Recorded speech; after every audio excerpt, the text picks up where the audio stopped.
In fact, I was hoping to come back to Israel as faculty. And in order to do that, I needed to go and do a postdoc for 2 years. And I went to MIT. When I want to go back to Israel, I will go back to Israel. This is how I live my life. I'm in the here and now on everything. Women's work is not considered to be as good as men's work, even if it's the same work. And I can tell you that many, many times I've heard, oh my God, she's not like our father. Undergrad, there were quite a few women. But what's interesting is my master's and PhD. We were a group of women together, and we drew a lot of support from each other. I think we really helped each other through. Israelis are very involved in their political lives, and also because it's just a fact of life, right? If something's heating up in the Gaza border and you have friends who have sons who are there, it affects you.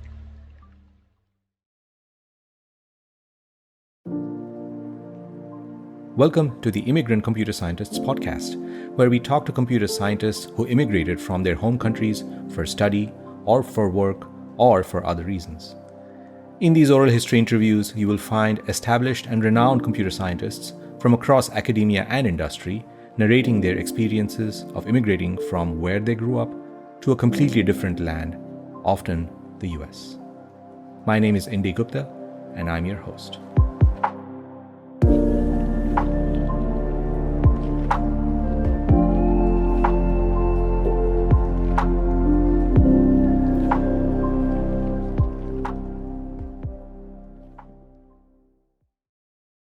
This is episode 28, an interview with Tal Rabin, Professor of Computer and Information Science at the University of Pennsylvania.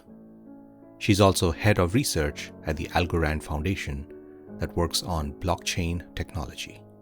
You may also enjoy our lead episode of our segment on Israel. That's episode 27. That episode features 3 computer scientists originally from Israel and who have been in the US since the 1980s and 1990s. As usual, you can find all episodes and detailed episode guides on our website, csimmigrant.org. Again, that's csimmigrant.org. And you can find us and subscribe to us on Apple Podcasts, Spotify, Google Podcasts, and basically wherever you get your podcasts. This episode is structured into acts or chapters. You'll find chapter markers on your audio player, and you can use these to jump between the acts or chapters. I'm delighted to welcome Tal Rabin to the Immigrant Computer Scientists podcast. Tal Rabin is a professor of computer and information science at the University of Pennsylvania, where she has been since 2020. Since 2019, Tal has also been head of research at the Algorand Foundation, which works on aspects of blockchain technology. Tal's research interests include cryptography, network security, distributed algorithms, and blockchain technology, and many other topics. She's won many awards. Among them, the most prominent ones include being Fellow of the ACM, Fellow of the American Academy of Arts and Sciences, AAAS, and Fellow of the International Association for Cryptologic Research, IACR. She's also a member of the American Academy of the Arts and Sciences. In 2019, she won the RSA Award for Excellence in Mathematics, and in 2021, the ACM Stock's 30-Year Test of Time Award. Stock STOC is one of the top theory conferences in computer science. In 2014, Business Insider ranked Tal Rabin number 4 on the list of 22 most powerful women engineers in the world. 2018, Tal was listed by Forbes among the world's top 50 women in tech. Tal also spent several years at IBM, where she won many awards, including the IBM Eminence and Excellence Award, the IBM Outstanding Innovation Award, the IBM Pat Goldberg Best Paper Award, and many others. Tal has significant outreach and service efforts, including being a founder and organizer of the Women in Theory workshop. We'll talk about that. She's won many awards for her outreach and service, including the United States President's Volunteer Service Award, Silver Level, and the Anita Borg Women of Vision Award for Innovation. Here is a timeline of Tal Rabin before she became a professor at UPenn. She was born in the early 1960s in the US when her parents were in the US for a sabbatical from Israel. And then she moved back with her parents to Israel when she was aged 1. Then she stayed in Israel for the next around 30 years, 33 years, 32 years or so, until the mid-1990s, when she moved back to the US. In Israel itself, in 1986, when she was in her mid-20s, she received her bachelor's degree from the Hebrew University of Jerusalem in Israel. Then she stayed on at the Hebrew University to get her master's in 1988 and PhD in 1994. And then in 1994, she immigrated to the US to start her postdoctoral studies. She was an NSF postdoctoral fellow at MIT from 94 to 1996. Then in 1996, she joined the IBM TJ Watson Research Center, where she was for the next 23 years until 2019. At IBM Watson, Tal became the head of the cryptography group in 1997, and when she left in 2019, she was a distinguished research staff member at IBM.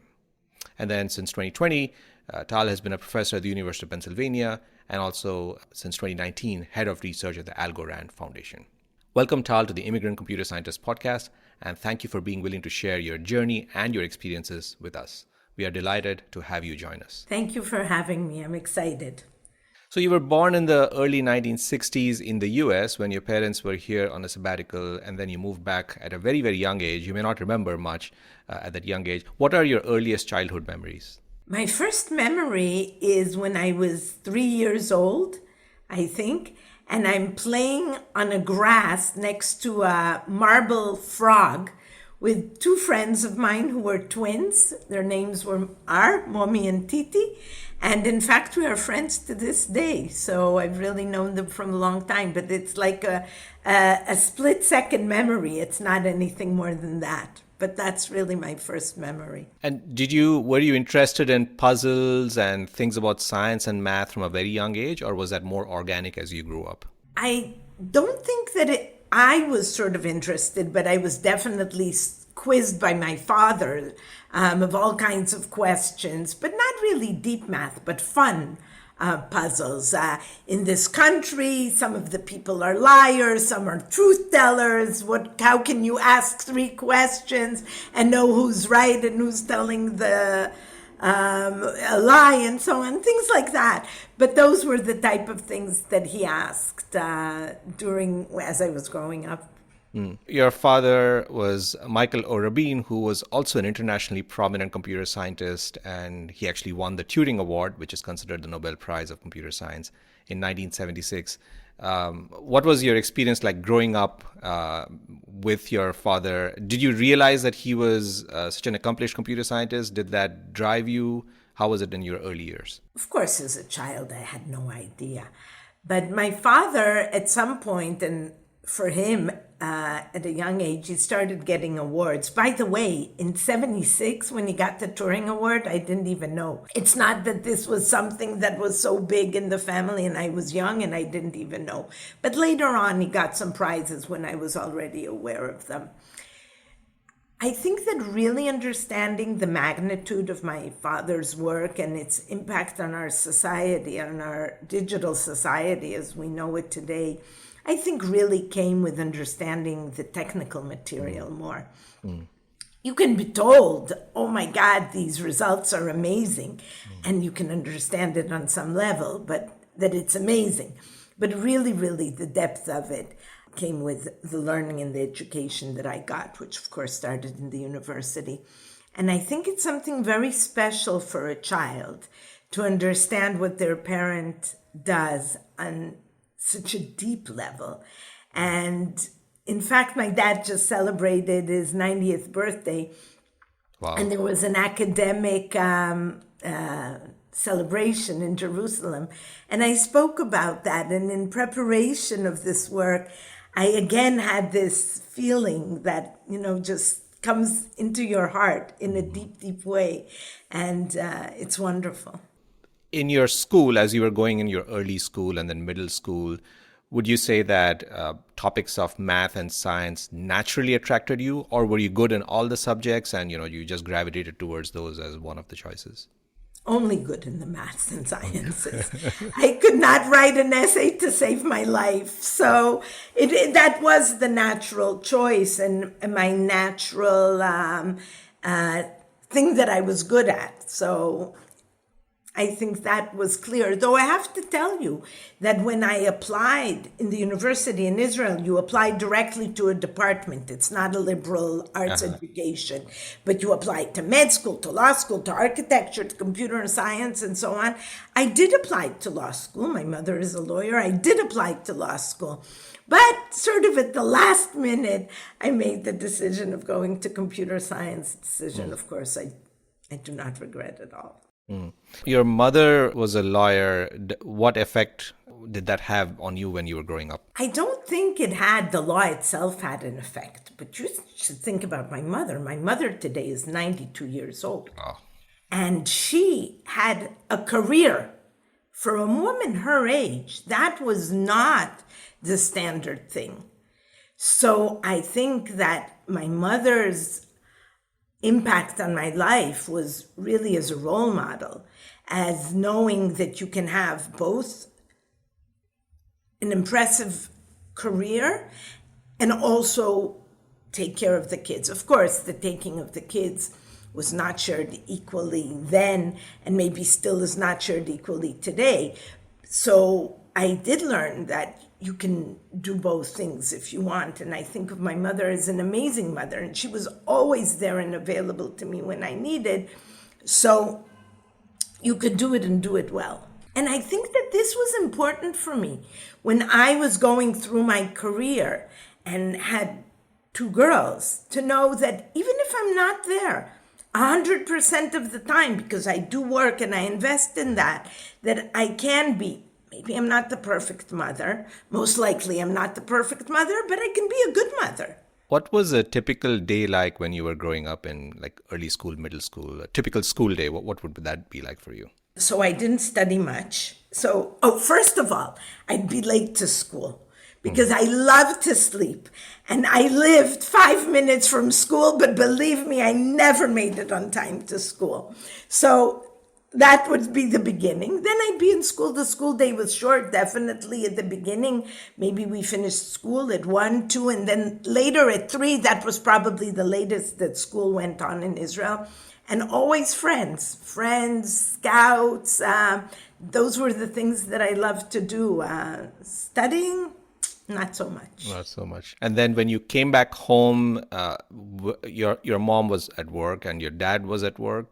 So my father, in fact, many times tried to come home during lunch to eat with me and my sister if we were there. But we had a babysitter who took care of us. And in fact, I saw her about 3 weeks ago when I was in Israel. Oh. And she's still in touch with my mother because my mother had a profound impact on her life, on this babysitter's life. She was the daughter of my parents' housekeeper. I see. And my mother really changed her life. She ended up being in charge of English studies in Jerusalem. And really, a lot of this came from my mother's presence and involvement in her life. So she still keeps in touch with my mother and visits her. And so I saw her 3 weeks ago when I was in Jerusalem. And what I didn't understand at the time was that she was 12 years old when she started taking care of us in the afternoons. But she grew up with us. And on the next sabbatical, my parents took her with us to the U.S. So she was part of our lives in a meaningful way. Yeah, it sounds like your mother was a fantastic mentor and sponsor in addition to, doing her job. And that's a great role model for you to have as well. Yes.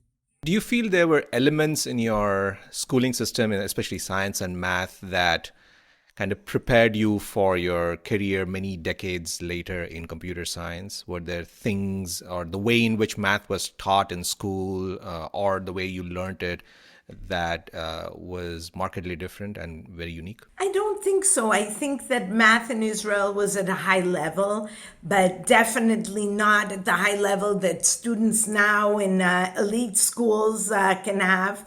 We learn basic algebra, calculus, nothing spectacular. But I loved it. And I think that that was the differentiating factor for me. I found it exciting. Geometry, of course, I thought was beautiful and things like that. It just attracted me, and not because there was anything special in the way that it was taught. You were born in the US, so officially you were a US citizen, and then you went back. Did you ever feel different from the other kids who were born in Israel, or was it just like, oh, I'm an Israeli? I'm completely an Israeli. Anybody who knows me knows that I'm an Israeli through and through. Sure. And even now that I've probably lived in the US more than half my life, I'm still Israeli. Now, your dad himself immigrated. He was born in Germany and then moved to Mandate, Palestine in the 1930s. Did you feel that? Did you feel some of those immigrant experiences come in when you were growing up, or was that completely transparent from you? No, it was completely nothing. My mother immigrated from Austria. Same year, maybe both came, I think, in 1935. They were Israelis to me. And in fact, to some level, I always complained they never spoke German between them. So I didn't learn German. And that's a loss. But my parents were just Israelis to me. And I never thought of them as immigrants. I think they came very early, and that was just eliminated. Speaking of German and speaking of language in general, what language was your school education in, especially science and math? And then what language did you speak at home? What language did you speak on the street with your friends? All Hebrew. And I have to tell you that I also studied all my math in the university in Hebrew. And sometimes now in class, suddenly I'm like, what's this word in English? I have no idea what to say. And then I have to ask the students, and God knows what they think of me. But Hebrew throughout. Of course, I learned English while I was on sabbaticals here in the US, but it was never spoken at home. We only spoke Hebrew. So by the time you finish your bachelor's, master's, and PhD, essentially you had only spoken and done work in Hebrew, not in English? I only spoke in Hebrew all the time. I spoke in English only when I was here in 3rd grade and 8th grade, and I did 1 year of college when I was 18. So those were the only 3 years that I spoke English. But at the time, there wasn't a lot of TV and shows, and there was no chat or anything. My life was in Hebrew. That's a beautiful way of putting it.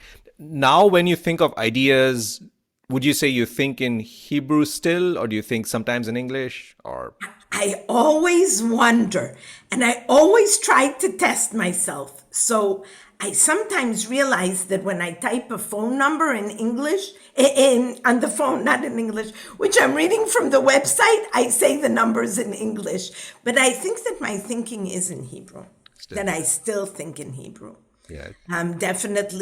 Definitely when I'm thinking about my relationships, my conversations with people, that I speak Hebrew too. But even if I speak to them in English, when I'm sort of analyzing them, that's in Hebrew.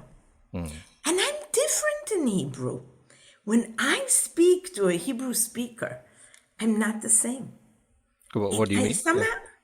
I don't know how to explain it, but I know that I'm not the same. Something about it, I express myself definitely better in Hebrew. My vocabulary is richer. I have more phrases that I say, and I think they enrich the way that I can speak. But also, I think somehow my personality is more rooted in that Hebrew, and I come across slightly different. When was the first time you used a computer? So my dad worked for IBM on their advisory board. So they sent everybody in the advisory board a little IBM computer. You remember the ones with the little green screens? Oh, yeah. And that sat at home. And it was a very convenient clothes hanger. Nobody used that machine, okay? It stood there for many, many years before I ever went to the university to start studying.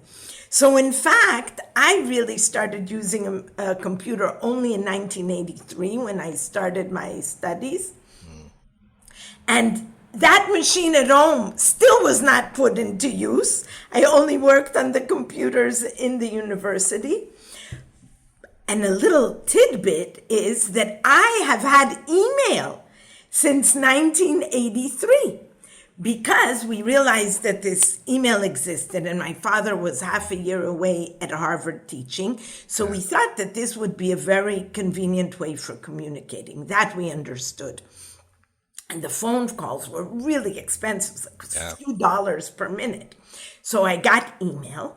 Sort of the university agreed to give me the email so that I could communicate with my father on matters of urgency. Mm-hmm. One day, I'm called by the head of the department, and he says to me, I've been monitoring your emails, and I see that you are also writing personal emails to your father. This should stop. Think about it now. If somebody would come and say this to you, I mean, you'd flip. And it seemed like a normal thing that he was looking at my email and the thought that you need to conserve on the emails because it's only for really important things. Yeah. I guess there's two aspects there. One is that someone is actually reading and monitoring your emails. And then the second is, well, we need to save some bytes by not sending personal emails. Exactly. It's phenomenal. Nobody would think about it today. Such a different time in computing back then. Yes. What was the first programming language you ever programmed in? Oh, it must be Pascal. And that was in college? That was in university too? Yes, in my introduction to computer science. This was my, as I said, first encounter with things, and I think it was taught in Pascal.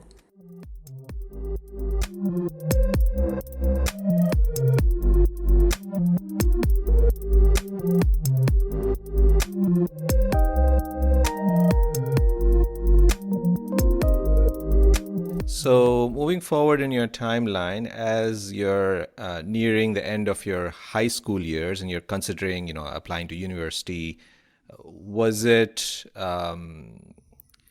obvious that, you needed to apply to university? Was it just a given? Did you just assume that? Or were there other career options that were also floating in your mind? There were no career options. That was it. You go to school.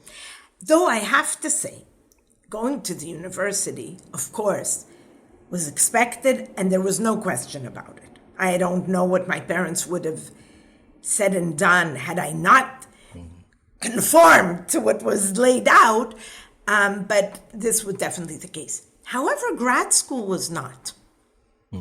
So it's not that I thought that I would necessarily go and get a master's even. I thought that I was at the end of the 3 years going to the job market. But the job market was not doing well in the year that I graduated. And so I thought, I'll stay and do a master's. We'll see what goes. But still not a PhD, just a master's. But then I fell in love. The master's, the result that I achieved and so on, the feeling of doing research, that was clear that this was the path for me. Right. And so when you're considering university, this is in the early 1980s as you're finishing high school and you're considering going for a bachelor's, you grew up in Jerusalem. Did you just apply to the university in Jerusalem or did you consider other places as well? I did not. You're not, okay. I did not think of leaving Jerusalem. How did you apply? What did they consider for the application? Did you have to write an exam or was it just school grades? What was needed? We're talking a long time ago. There was something equivalent of the SAT, which was also fairly new in Israel at the time, and my grades, and that was it. Yeah. And that was a nationwide exam? Yes. And so you wrote this nationwide exam, and then you had to, if you wanted to apply to 3 different universities, you would apply with the same score and with your grades to these 3 different universities. Yes. And go from that. Yes. And to all the different departments. I told you I applied both to law and to computer science, so I submitted those 2 applications. Yeah. Did you get into law school when you applied there? Yes. And so when you had to make this decision, what went through your mind? What made you choose computer science? It is so long ago that I do not know, okay? My sister made the other decision. My sister went to law school, and she's a professor of law. But I think that at the end of the day, this was my natural path. This was sort of what matched who I was and what I am.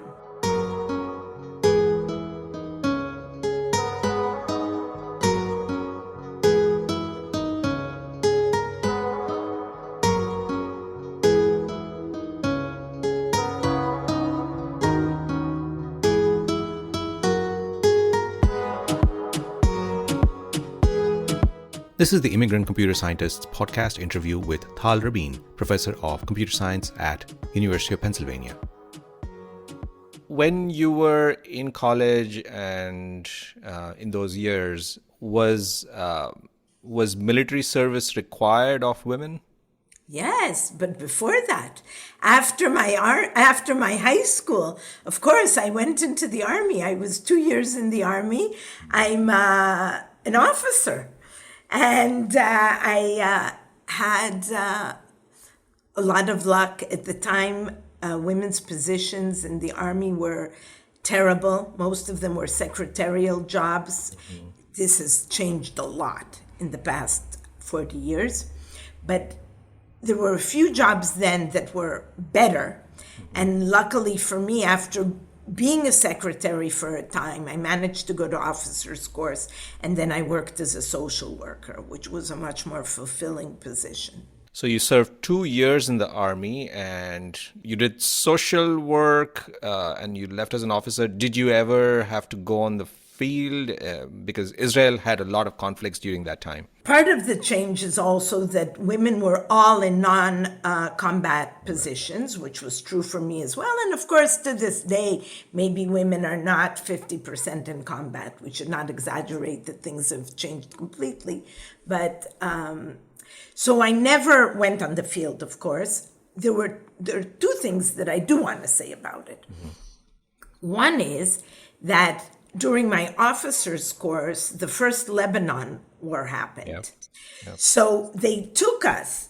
There was a mess. It was a mess. They took us from the officer's course and put us on the border with Lebanon, mm-hmm. with lists of names of guys. And we had to mark going in, not going in, going in, which is insane to think that this is the records that they have of who was going into battle.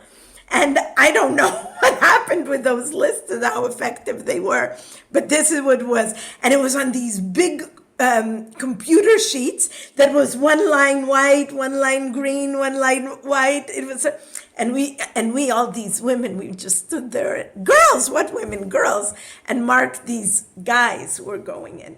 So that is one thing, my closest as I got to something related to the war. And the second thing is that my base at the time was in the occupied territories, beyond the 67 lines. Mm. And this meant that as soldiers serving in those areas, we had to have a gun and walk around with a gun. And just to tell you how things changed over time during my military service. At the beginning, I lived in Jerusalem, so I could go in the occupied territories through Nablus and so on. I could drive, and I would drive with this little rickety beaten bug that my parents had that could break at any moment. I would drive without any fear through these areas to the base. But during my military service, the Intifada started.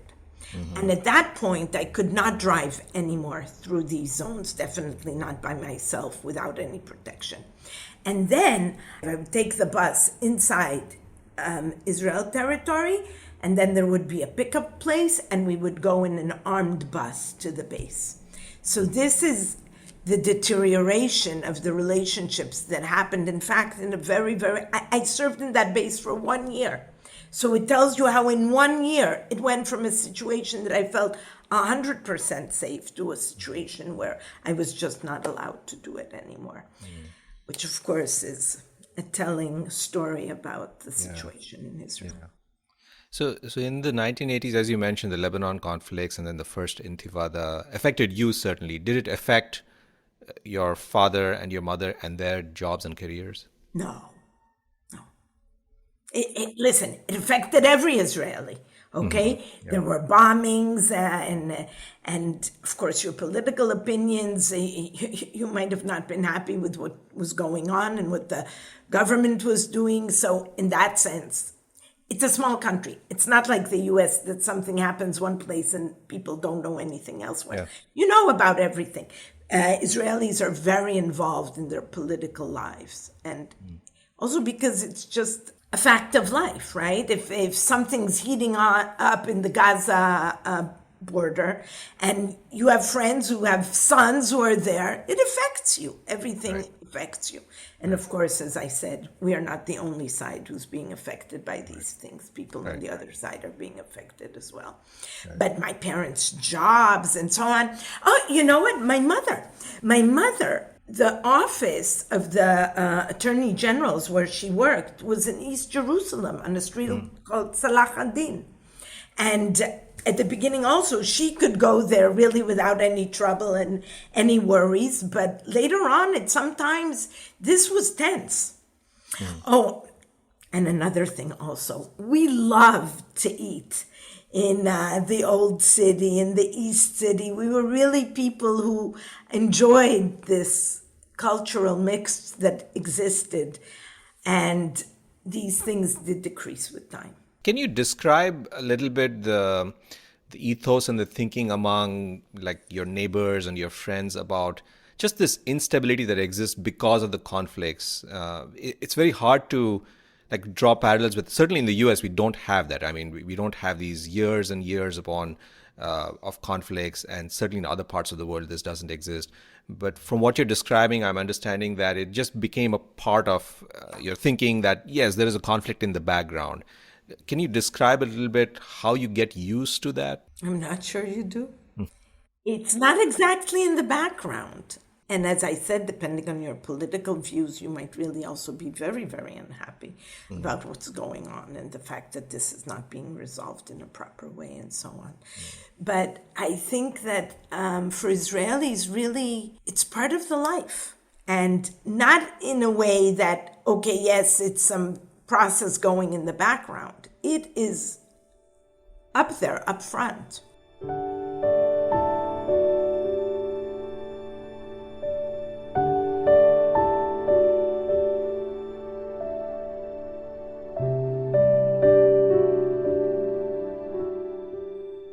So returning to your education, this is still 1980s and you're in bachelor's. Did you have a chance to do research in your bachelor's at all? I was not that ambitious. I was happy doing my schoolwork. I started doing schoolwork. I told you I didn't do much in elementary school or high school. As my mother said, until my sister got to school, she didn't know that the teachers were giving homework. But in the university, things changed a little, and I did start doing my work and getting more interested in it, but not to the point that I thought, yeah, let's do some research now. And so your decision to go for the master's, I think, as you mentioned earlier, was based on just the job market not being that great? Yes. Sometimes you need luck in life. Yeah. It's amazing how random events shape someone's life and career. This is a theme that occurs in many stories, many people's stories. So then you go to the master's, and then how do you choose the topic that you're working on? Do you take to your topic naturally, or? It's very interesting that you're asking about it, because just recently, you mentioned it, that I got the Stock Test of Time Award, for the 30-year Test of Time Award. This is for my master's work. And Michael Ben-Or, who was my advisor, just gave me that problem. I knew nothing. And I had to read around and so on, and I worked on it. And when we got the award, in fact, it's not that I didn't know it before, but I sent him an email and I said, you'd really changed my life. I mean, you set the course of my life by just giving me that question, because it made me want to do these things and the area, everything about it. And I'm grateful to him. Yes, yet again, chance. But it was a moment in my life that really, there was a split, there was a fork in the road. And it was just that, giving me that question to work on. And so you got that question from your advisor, and you, as you said, you don't have any background, you're looking into it. What were some of the feelings in your mind, that I have to read a whole lot of stuff? How do I even start this? How did you navigate that? You know what's lucky for me? This was 1986. How much a lot of stuff was there? There wasn't much, okay? In this thing, there was one paper. I managed to read it. And then really it was trying to think, but these were very new days of this area. And these papers sort of launched this area, which now is sort of known as multi-party computations. There wasn't a lot to read. What was your creative process back then, and what is your creative process now if it has changed? How do you think about a problem? Do you like to think about it in the back of your mind as you're doing other things? Some people do that. Others just sit down and just work on it for an hour or so. How is your creative process? So I don't know much about it, but I know that I need to be holding a pen and have a paper. Sometimes I never write anything, and sometimes I'll write like one word or two. But I do sit and focus. I sit and think about it, or lie in bed and think about it, but it's concerted thinking. I'm focusing on the problem. But definitely sometimes I'm walking on the street and suddenly I think, oh, here's a point. So it's really a combination of these things. And of course, I work with people. Not on my on that first problem. Then I worked mostly alone, and I spoke to Michael from time to time. But today, of course, I collaborate more. Yeah. And almost exclusively, most papers are with others, and so we also work together and talk. What excited you most about this life of research? Very early on in your master's, as you started doing research, what was it that made you think, this could be a career for me? Something exciting about finding out something that wasn't known before, that only you know for a moment. The thrill of discovering new things. Yes. And the effort that is exerted to reach it. That it's not a trivial thing, that you had to invest a lot of time, a lot of thought in it. And suddenly it's there. I remember that moment when I solved this problem. Yes. I know where I was sitting. And this is, I don't know how many years ago, I can't calculate. But I was sitting in the kitchen, in my parents' kitchen next to the radiator. I remember this because it was such a meaningful moment in my life. And how did you react at that moment when you discovered? I was thinking, it looks like I solved it. And it's funny, I was studying with a friend of mine and he was sitting across the table. And I turned to him and I said, I think I solved my problem. I remember this whole thing.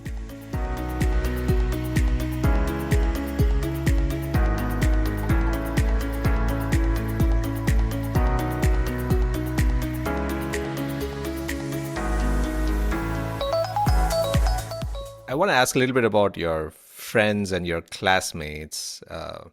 When you were in university, were you bachelor's, master's, were there a lot of women in computer science?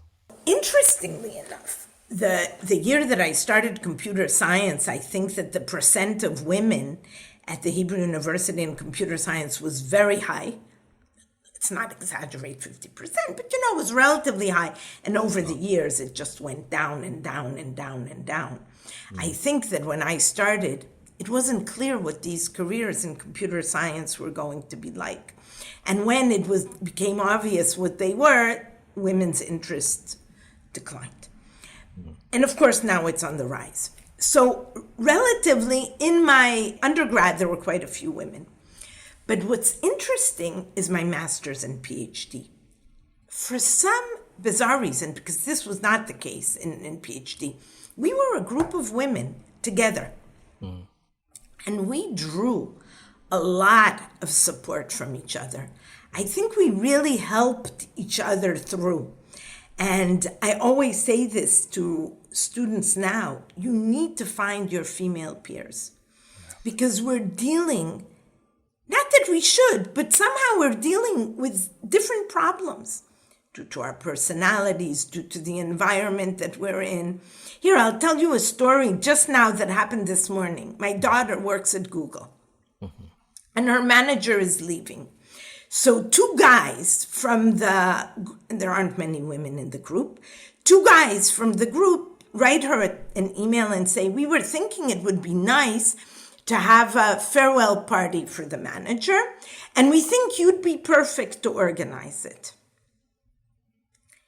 It's so subtle, but it is so discriminatory. Yes. And we understand it as women. I mean, she texted me immediately. And of course I see it as well. But guys don't necessarily see it.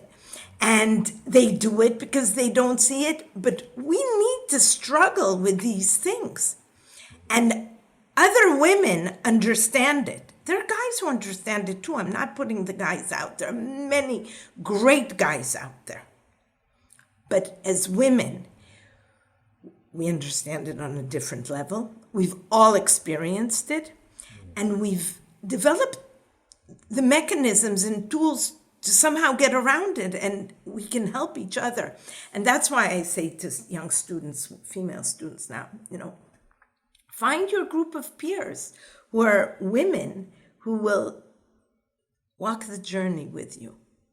So in an event like this where as a woman you get stereotyped and you're asked to do something which you clearly recognize that that's a stereotyping thing, how do you handle that situation? Some women might be very outspoken and say, I'm not going to do this because of this. And then there's the entire spectrum. Other women might say, let me just do this. It's a small thing. It doesn't matter. And then there are others. What is your approach to it? I think that it's more my gut reaction in each instance.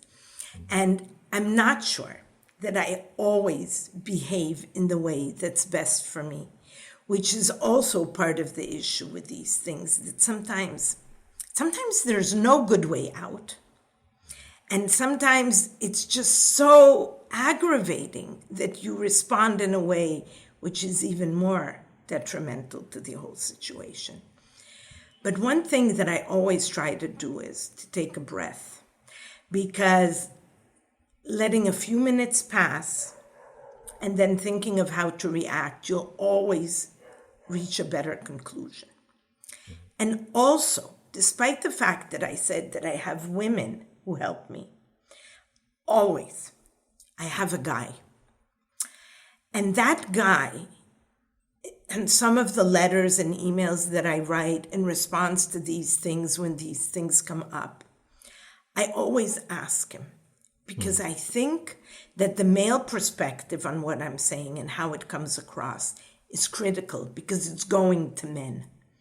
And so I have sort of this mix of people that I rely on in these cases. That's a very interesting strategy. I'm just wishing some guys would actually ask a woman before they send some of these emails and requests, right? That would get the female perspective. But you know what the problem for these men is? That there aren't that many women around to ask. I could take my pick of guys, right?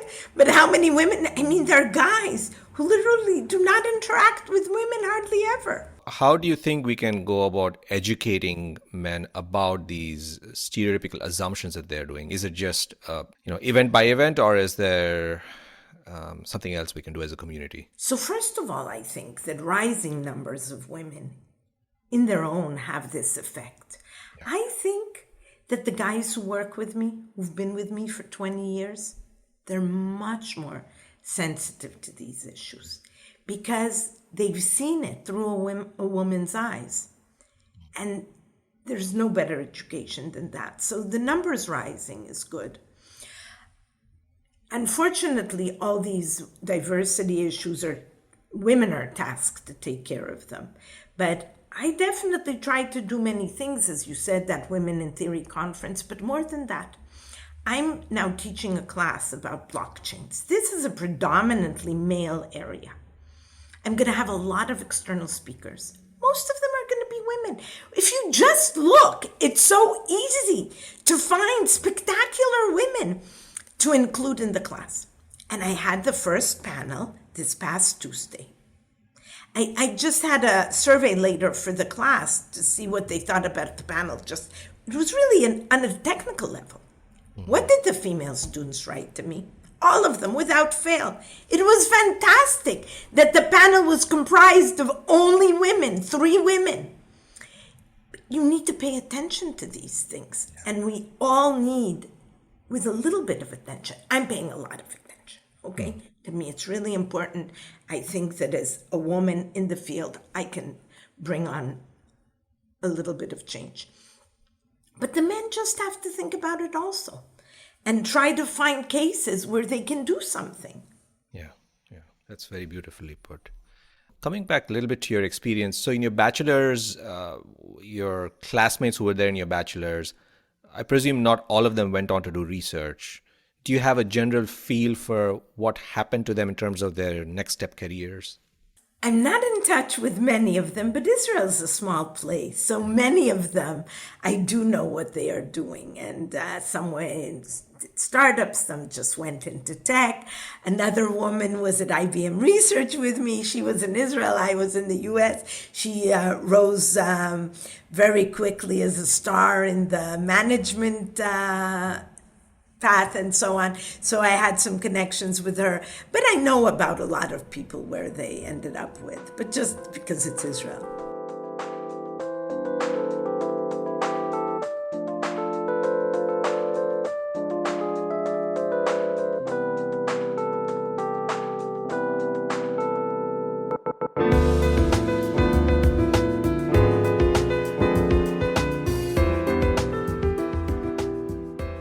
You're listening to the Immigrant Computer Scientists podcast interview with Tal Rabin, Professor of Computer Science at UPenn.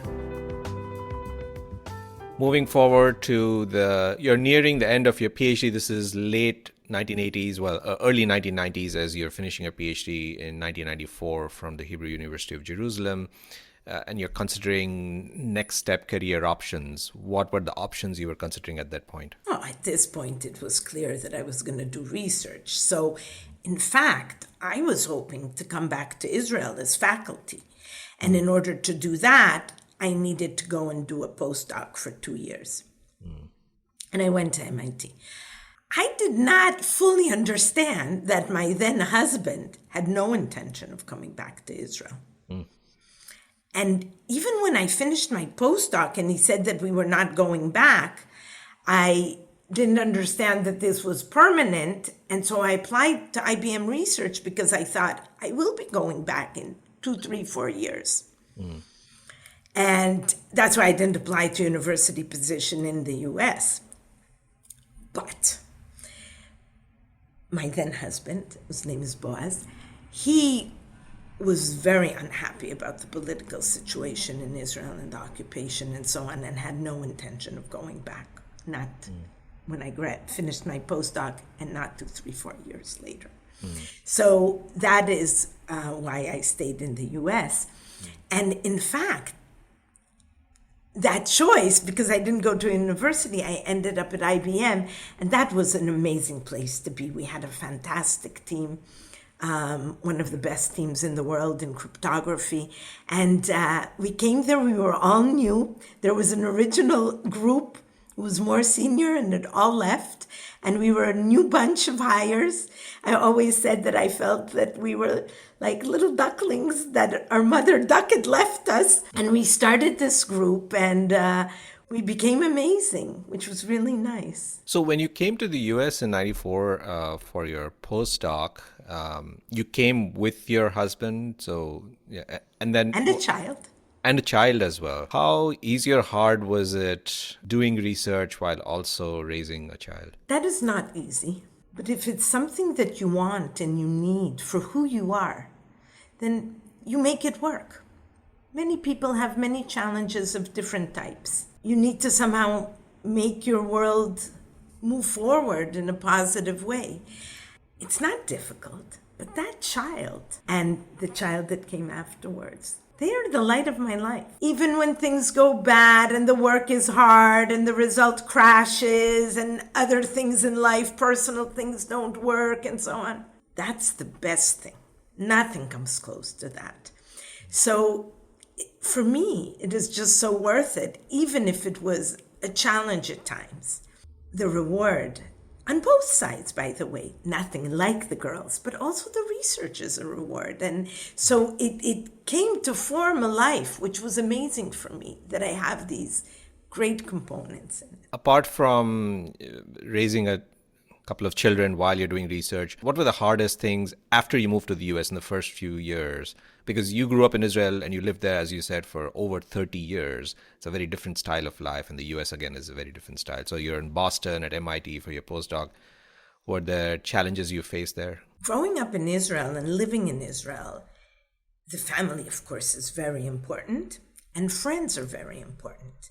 And as I told you at the beginning, from my first memory, those two twins that I met when I was 2 years old, I'm still in touch with. Friends are critical also. And coming to the US, I was fairly lucky. My parents were with me part of the time, but my sister was not. And all the friends.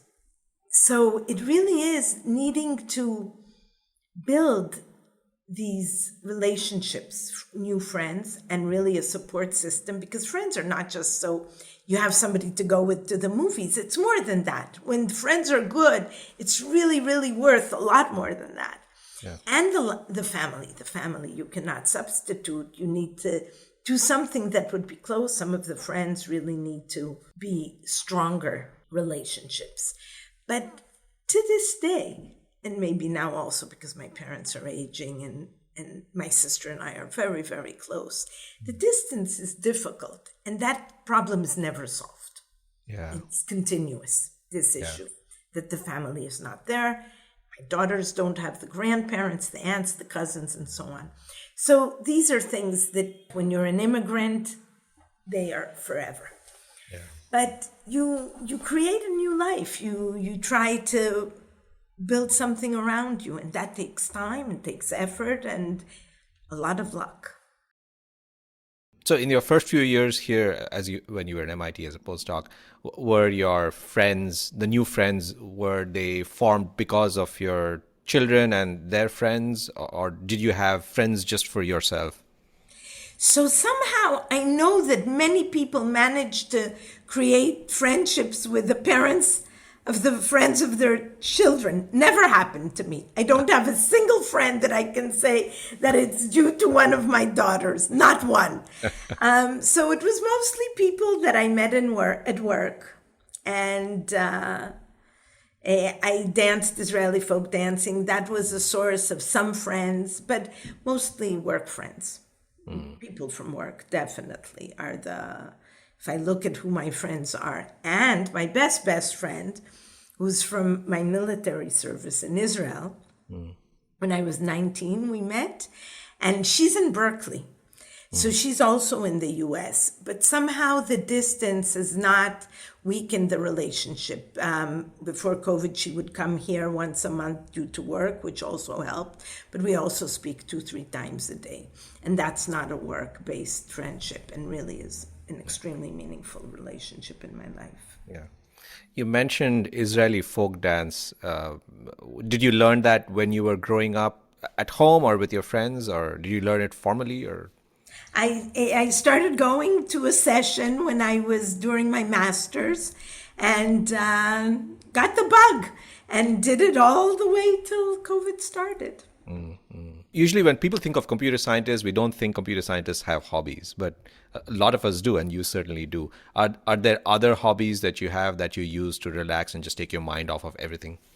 Oh, so I have tons of stuff. I love to do things that are not work. First of all, here in New York, I love theater, going to the theaters, dance, and so on. And pre-COVID, I used to do it a lot. Really, this was a major way that I would go out of the house to do things. But at home, oh my God, I am so into junk TV. I love The Voice, American Idol, The Masked Singer, all these things. And I also love to binge on TV shows. So I do that.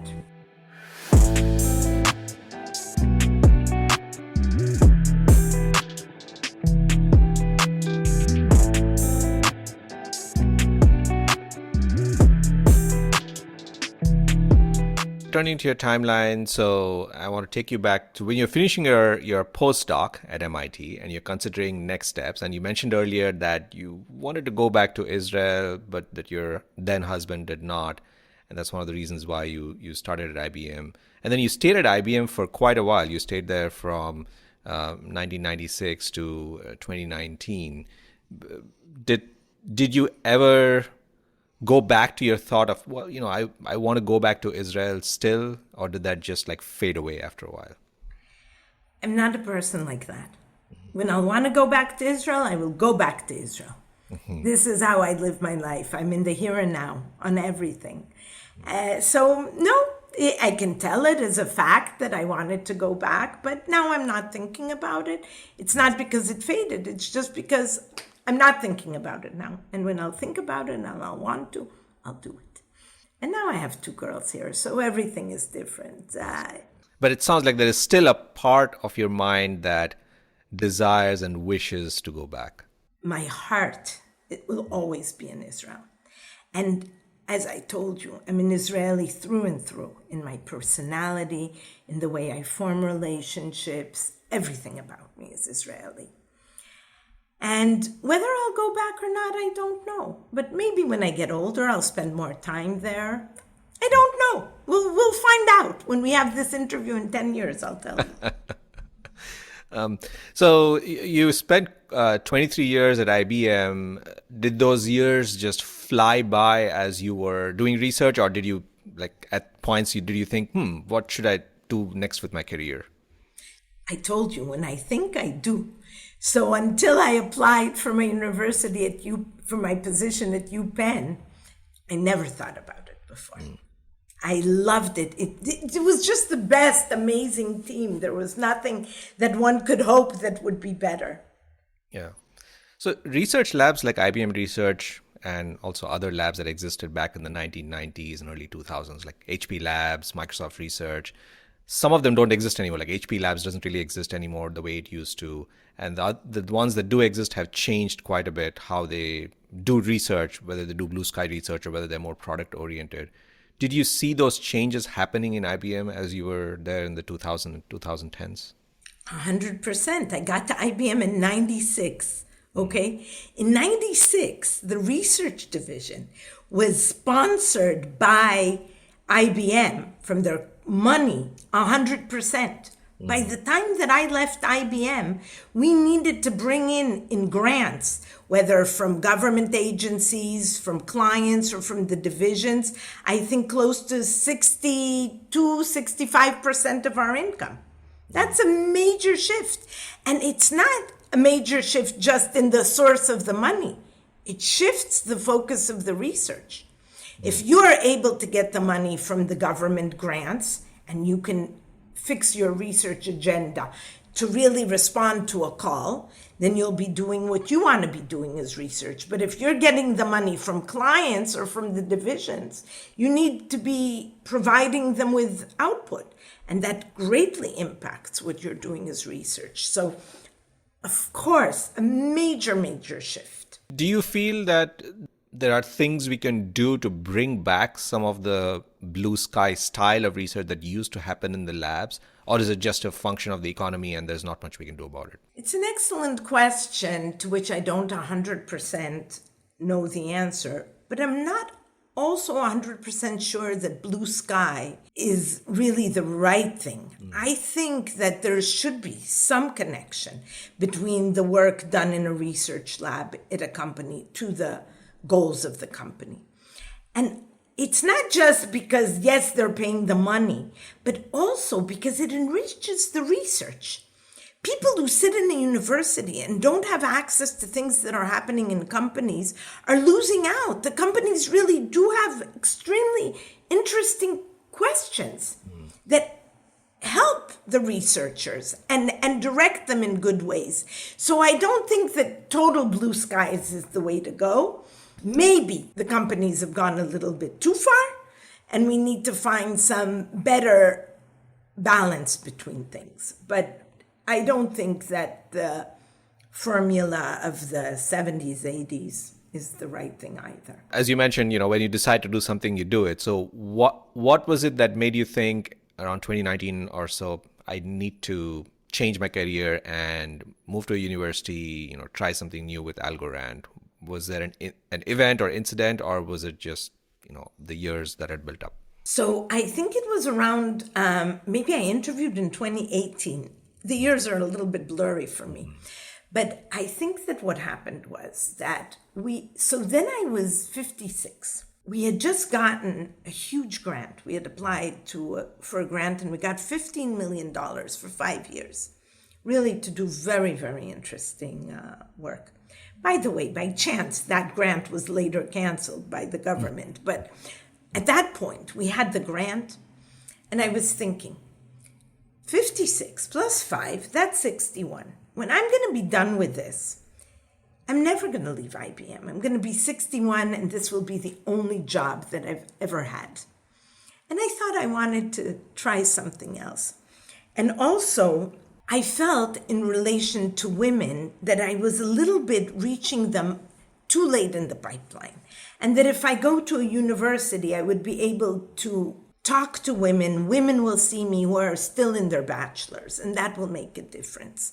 So I wanted that as well. So it was sort of a combination of things.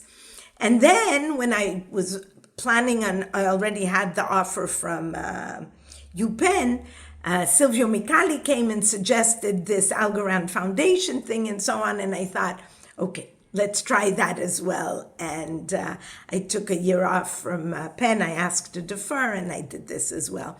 So it was sort of a chain of events, but really a feeling that I don't want IBM to be my only job in life. Can you say a little bit about what the Algorand Foundation does? The Algorand Foundation is associated with the cryptocurrency, which is called the Algo. There is the company which builds the technology and set up the blockchain in place. But the foundation is supposed to be the organization that builds the community around the blockchain, to have developers, to create apps that are working on it, to provide grants, get the applications, examine them, and support them. And recently, we really also launched a very exciting initiative, which is a university program with many, many tokens, a lot of money, to really provide people in universities the place to apply for grants, to do education related to blockchain, to create course materials, to get clubs going in universities, hackathons, and so on.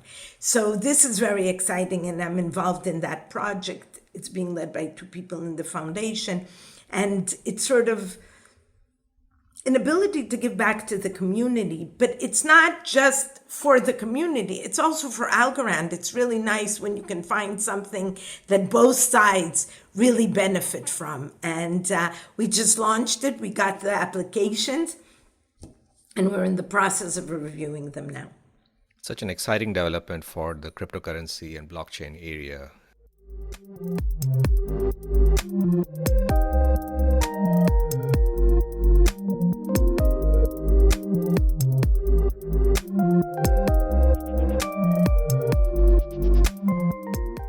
I want to ask a little bit about your outreach efforts. As we talked about earlier, you're the founder and organizer of the Women in Theory workshop. And beyond the workshop and efforts, the group is also amazing. I saw this song, I Will Survive, that was put out by the group in 2020. That was so wonderful and so liked by the community. Yeah. Can you talk a little bit about the goals of the group and what made you form it? So, with this issue of women and the lack of women in our community, I don't know what the silver bullet is, what to do. What do we need to do to get our numbers up? But because I think I don't know and nobody knows, I think we need to try many things. And one of the things that I decided to try was to have this workshop that I do every 2 weeks. Now I organize it with 2 more colleagues, with Lisa Zhang and Shubhangi Saraf. And it is just an effort to get women together, for them to see amazing role models. The speakers are always accomplished women, really amazing. The other students are amazing. To start and create a network, as I told you, I think that a network is very important for women. So we do this every 2 years. And the first time that I did it, I don't know, maybe we had 50 students. And now, by word of mouth, these students go back to the universities and tell their fellow students, you have to go to this thing. Next time when it happens, you have to go. It's amazing. And the responses that we get are also so heartwarming.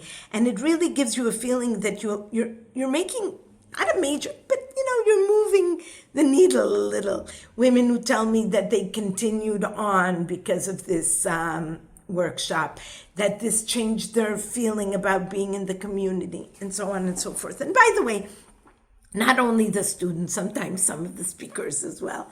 So this has been something that I've loved and enjoyed doing, and it gives me a lot of pleasure, but I think it also gives people a lot of joy. Yeah, it's an amazing resource and a great source of role models for women. I think it's also really important for the men in the community to see that such efforts can be done, that there are several prominent women researchers.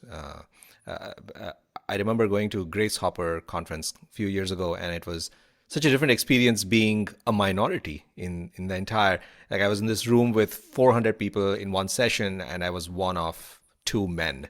And that was so interesting. And I couldn't help but think, oh, maybe this is how women feel, typically in academic environments. Yes. So I think that perspective is also really, really useful.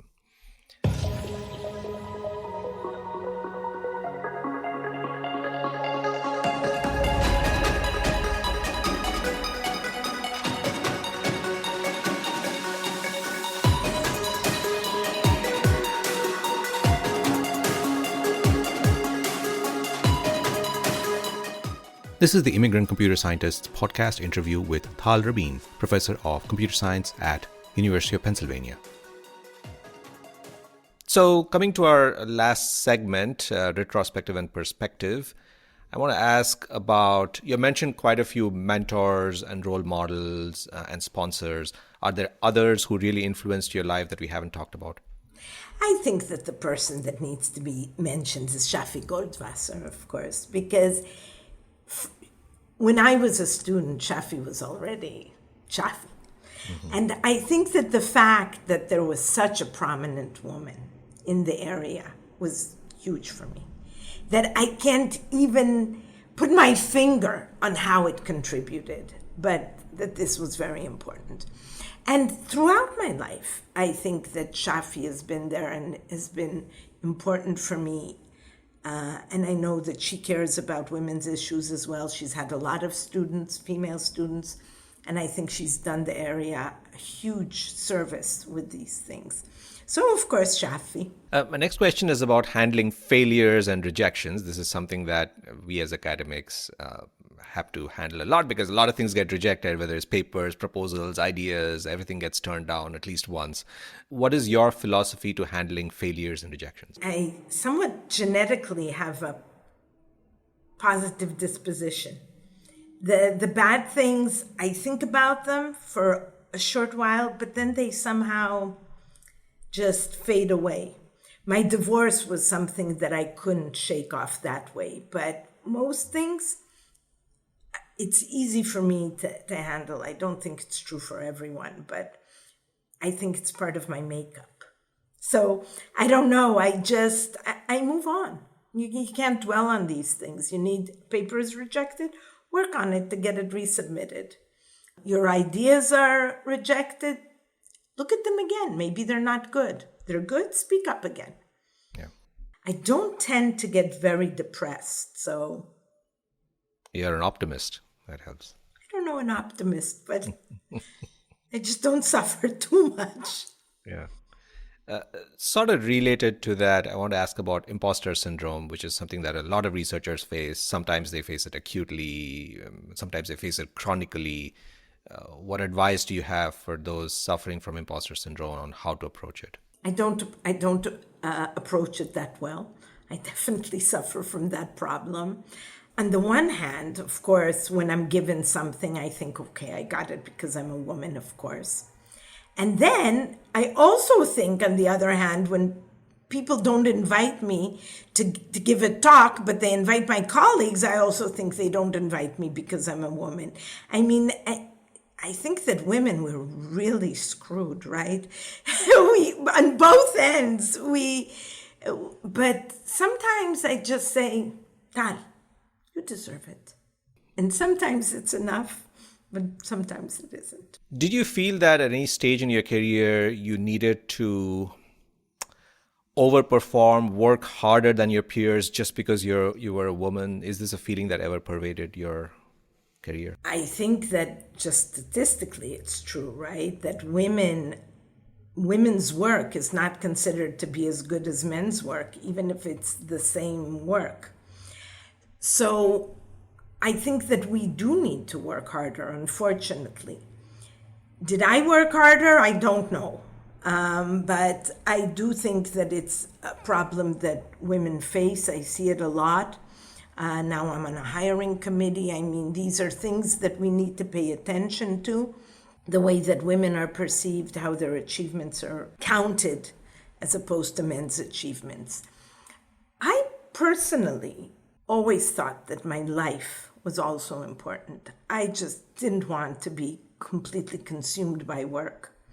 And for myself, I thought, okay, so I won't have as many results as the guys that I work with. And that's okay. And I live by that. And I can tell you that many, many times I've heard, oh my God, she's not like our father. Yeah. Then I would always think, and you are like my father?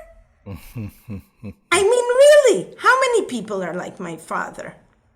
So what are you comparing? And on some levels, it's also true in the comparisons between other researchers. Yeah. And these comparisons, people would say the worst things to me.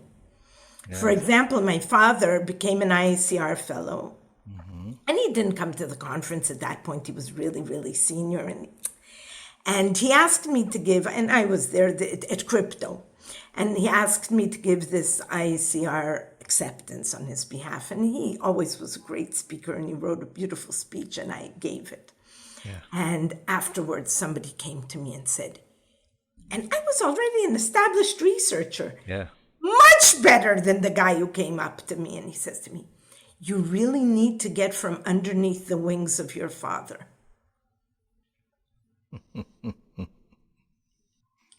So not only am I a woman, I also have a very famous father. So did your approach to handling that question when it comes up, when the first few times that it came up in your life, were you just shocked by it when someone came up to you and asked you? I think I was very aware from the beginning that this was a ridiculous comparison. But again, it's also part of my personality, I think, being able to take it this way. Do you say something aloud and explicitly to the person, or do you just handle it mentally, internally when it comes up? Most times I don't say anything. That guy, by the way, came and apologized later. I see. I don't know if somebody in the circle had said something to him, or he just realized what a complete idiot he was. But as I said, really, those people, they're better. So, Yeah. It's amazing that you're able to process it internally without actually saying anything aloud to the person. It's also for my love for my father. That's right, yeah. A couple of last questions. So at what point of time in your life or career did you become aware of the gender disparities in computing? Was it when you were in college, or was it after you came to the US? Not even in grad school. I told you, I had all these female peers. And it was in retrospect that I understood how helpful we were to each other. But my understanding grew with time. It wasn't something that I realized, definitely not in my bachelor's, not in my PhD.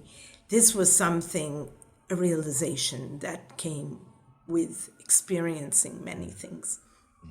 I always thought when I was young, I'll do it all on my talent. And if I'm good enough, that's going to be sufficient.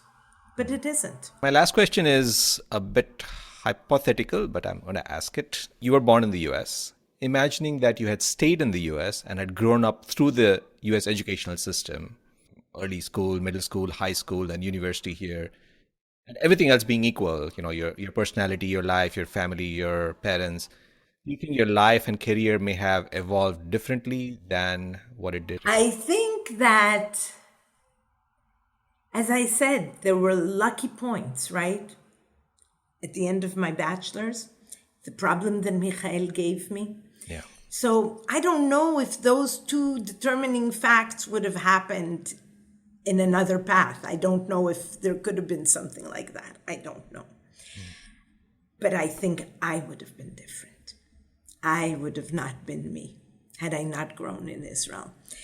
My life in Israel, the relationships, the country, the smells, the sun, everything, the food, it's me.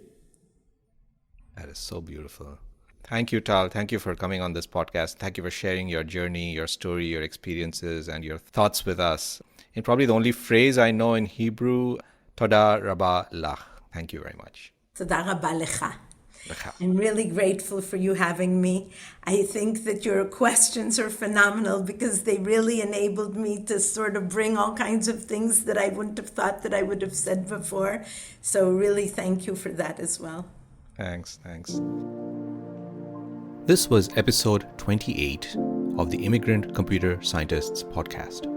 You have heard the immigration story of Tal Rabin, Professor of Computer and Information Science at the University of Pennsylvania, and also Head of Research at the Algorand Foundation. If you liked this episode, you may also enjoy the lead episode of our ongoing segment on Israel. That's episode 27. That episode features 3 computer scientists, originally from Israel, and who have been in the US since the 1980s and 1990s. Coming up next week in episode 29 is Moshe Vardi, a highly decorated computer scientist, winner of 2 of the most coveted Lifetime Achievement Awards in computer science research, the Godel Prize and the Noth Prize. You're going to hear Moshe's full interview in next week's episode. Moshe describes his story of growing up in a kibbutz in Israel, of nearly becoming a rabbi instead of a computer scientist, of serving on the front lines of multiple wars in Israel during the 1970s and 1980s, of cultural differences between Israelis and Americans, and his clarion call to rethink how we in the computing community, both industry and academia, view ourselves. Stay tuned, coming up next week. As usual, you can find all episodes and detailed episode guides on our website, csimmigrant.org. Again, that's csimmigrant.org. And you can find us and subscribe to us on Apple Podcasts, Spotify, Google Podcasts, and basically wherever you get your podcasts. All the music used in episodes of the Immigrant Computer Scientists podcast is royalty-free. All voice recordings were performed with and are reproduced with full consent of narrators and participants.